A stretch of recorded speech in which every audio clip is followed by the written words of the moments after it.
Hello viewers, welcome to SPB tech information YouTube channel. আশা করি তোমরা সবাই ভালো আছো। আজকে একটি গুরুত্বপূর্ণ আপডেট তোমাদের সাথে শেয়ার করব। দেরি না করে ভিডিওটি তাড়াতাড়ি শুরু করি। প্রধানমন্ত্রী কিষাণ সম্মান নিধি যোজনা বা পিএম কিষাণ প্রকল্পের মাধ্যমে যোগ্য কৃষকদের বছরে মোট 6,000 টাকার আর্থিক সহায়তা দেওয়া হয়। এটা তোমরা সকলেই জানো।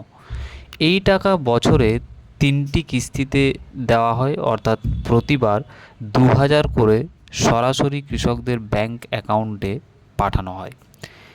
দেশের কৃষকদের জন্য খুশির খবর আসতে চলেছে এই 20শে জুন।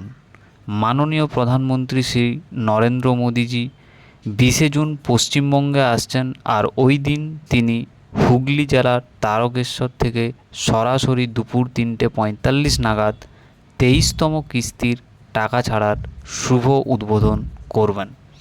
অর্থাৎ খুব শীঘ্রই কৃষকদের ব্যাংক অ্যাকাউন্টে 23তম কিস্তির 2,000 টাকা ক্রেডিট হতে চলেছে, যা অত্যন্ত খুশির খবর। আজকের এই ইনফরমেটিভ ভিডিওটি এখানেই শেষ করলাম। সবাই ভালো থেকো, সুস্থ থেকো, আর ভিডিওটি লাইক শেয়ার করো, আর চ্যানেলটি সাবস্ক্রাইব করে রাখো এই রকম ইনফরমেশান সবার আগে পাওয়ার জন্য।